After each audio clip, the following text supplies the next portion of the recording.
Merci Nabino Nyoso Bozuli Bakuya Kolanda Biso, les lots aux alaïka na balabala, tout na ba congolais par rapport au comportement, il y a ba nouveau diplômé surtout la ba jeune fille au tu soit examen d'état, ba tamboli ba fêter avec ba fêter à moitié ni mitakala ba caleçon ba tambo na Kinshasa, tout aux réactions ya ba maman ba kinois, ba par rapport au comportement il y a ba nouveau diplômé surtout ba jeune fille, ba bolanda ndenge ba maman ba réagir na comportement il y a ba nouveau diplômé. Il y a ville à Kinshasa surtout ba fille na biso yo ba oti kozwa ba diplôme ici. Il faut tala ba eza ba catégorie ba petit au moins il faut prise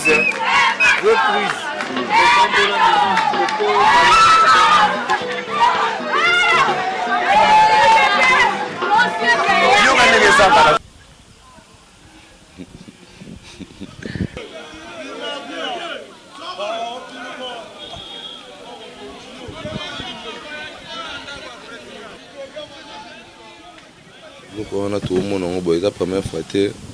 ils sont depuis plus ma casse le sous donc comme on a ban bassi à âge à 15 à 14 ans 16 ans 17 ans donc sous qu'on a 18 ans donc comme on l'examen on comprend sur les mode éviter les États-Unis sur les bons motos néni pour biso ko to pena to ko ka bon le souté ba ujana bana wana ba do ba la takara ba belle donc ba sengle bongo donc sans soutien donc bongo raka donc na ba ba musu ça ba diplôme et bimi donc moi été donc to ko ka bon été na peut-être sur les mode ba musu les éducation famille ba musu ba mesana bongo ko lata ba biema wana de ba parents na bango ba bimi ba ke bon ba parents musu ba autoriser ba bloc wana bon ozo mon les éducation ya famille ni to basé na éducation famille ba parents de ba on de ba cadre donc bana ba mo bima bongo c'est que il est déjà niveau ça que tous on a rendu chez bango biso to bataille la sous biso te bataille la ne ba parole ba beaucoup le biso tant on a biso la bongo te puis ngai pena ti l'équipe a tu ko service na ils a bongo te nde bana biso bazana ba wana bongo te biso tellement d'éducation ezali moi na biso ça respectuer puis c'est pele peka jour et bimaki et non qui a qui non de lundi dengue bima samedi ti le loto comme lundi mardi et continuer car non au moins est à base d'éducation biso côté la biso ça bien mais concernant la repère ça bon kaka bala saka o ba tu kozwana kuna na ba école na bango éducation wana netwa na besoin et to wana o posa o ya o mona ba blo na bango libanda te za sens te pour bango peut baza va venir à lobby ba la ça ba na bango ni ka ba bloco donc concernant ça la biso ba ya 6e ba to aussi lisa ngana ya na bino pona c'est ça déjà bino ba leki donc bo silisi na ba o bazo na sima ba apprendre bango o eza nécessaire no ya mabe makambu ya teli ezala ngoka selon encadrement ndakwa moi na zani la télé englo ba te ba nyoso ba présenter ba la ta ka mabe te ba msu ba la ta be ba msu ba ta be mena pona ba o ba la ta mabe donc elo na ko lo ba ke ba comme dia ba comme déjà pour baza déjà ba finaliste ba comme déjà ba étudiant na ba étudiante donc bah c'est déjà école humanitaire ce qu'on va continuer université donc faut bah comme dans base de comportement et bah universitaire donc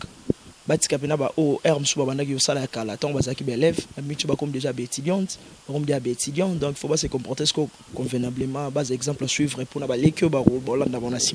na école balata akutu bateni na tene la école to biso tout ki balata ra uniforme so moni mona par exemple na bilamba yanda kunde to loba na bilamba ndako azola tabo mabe peut-être ça encadrement zoeli na ndako na bango ou soit ça ba makambo o ya zolanda ou soit ça entourage na e comprendre ou soit ça ba biloko azotala po mingi ba biloko ba zongo mingi na ba TV ba zongo mingi pa ba musicien ba zongo mingi donc ba zongo biska e belé na ndimte na école mutu baloba na bango balata bongo parce que nde bayaka école bayaka na ba uniforme tant bazonga randa kunde basalaka mamna bango nde balata ba sans soutien nde balata saka les autres nde ka ucholoba mais à partir école vraiment la limité basi ba bato sentiment basi ba bato sentiment et rozaka po na zui diplôme aro sapelo mobo m so sala ratia salora pour le jour voilà biso mibali to maîtriser mais basi te wa uta fanga na loba yeso yebi déjà yo yebi déjà idée biso ba to komala donc babongisa mo la tele place wana pour biso beto za moral bien pour bango doit la famille son moral so wa baby si biso moral et baby eza ngo eska ba cho tanga te eza ka ba raisonnement bana ke junga na ozona te lo rabou mais o yanga ba zuba la tele ba normal la ti pantalon na moi polo na ba kata kata ngo mais zana ngo bien ba msu ba la te ba blo mi couser mais tout vraiment na monde ba za année passée tout ba la ti bongo te ba msu ba la ti bongo bien ba msu mi to sala ratende ba la ti ba biloko mi couser mais eza yango bien te soki ozwi sepela na ndenge ya bien kosepela te ozwa mipendo exposé mpo ozwi d'état eza yango bongo te ezaka bacomportement bana ka nde baza kofiche na bacaractère na bango parent moko tatinda mwana ye ala teloka mokie bana bayokaka baparent ntango ozozwa conseil ya parent na ndako ozala bien donc mama aza nzambe ase papa aza nzambe ase ntango bozoyoka toli ya baparent okozala na vie ya kitoko mpe ozala na bachance ebele mais ntango ozala ndewa ya baparent ozala bien te même ntango na boti so ozotambola mabe nzambe mpe akopinir yo te ka mama azoloba oyoki mama te bo nzambe nde oyokela ye oyoka te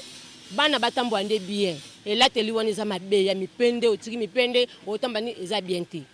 parent moko tatinda mwana aleteli ka mokuse parent moko tatinda mwana ekende kosaki ndumba te eza ka karata ya bana tobota éducation ya bango ka bazoprendre bango moko ya malamu te bapeti mosusu so abimi na palin atie liputa orke na se aa na kolan alors ntango okoma bakota na tali aboki liputa omoni eza normal te ya teke soki ozwi okoma koexpose corps na eza normal te en plus boyebaka no bato ebele bafilmaka baimage ezotikala ayo aussi si nchiki ozwi diplôme lobilobi esingaki ozwa boulot après so balakisi image no akala monteke osilike ko mambo ya leta ok faute eza yo moko toboyi te ntango ozwi fo sepela malheur fo ozala na barigueur un peu de respect lakisa éducation ya palin mpe sala bien omonango te neti lobi petit mwa auti opere de vie na ye sentiment eleki tro na moto shit soki na mito nde toyoli babwaza na mort soki fota nani ya professeur ya papa sentiment na ye ebomi okosepela c'est normal mais faut dans la limite mais c'est normal ozomonango te mais ntango ozwi sikoyo bavitese ebele ozomata na bakar baomata na bamoto bamosusu balali na palin te donc naye soki no ebele balali na bapalin te mais siko mpo na ye ozwi examen d'état ozwi sosemi sikoyo université ntango okende ndeni omonango te bala nde na esprit basima boye te alors na osenga mpe na l'état na biso azwa vraiment décision ya bien bapeti so bazwi bayebela baimpose loi moko ya bien ke oyo akosala erreur abimi na mwa petit système taka système nakolobaloba ngo te mais collant ou kilote bapeti kilote bakolata eza bakaleson so ntango parent no amoni yango moteke faux faut bazwa décision ya bien eko interdire bango elateli wana toboyi tata babenga bino baojana mais fo boyebela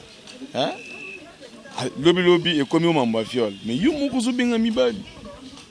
omonango te yo moko obenga mibali posola ti normal mpo mobali abenga azana kobobangi akoma mituna o ma sœur o marié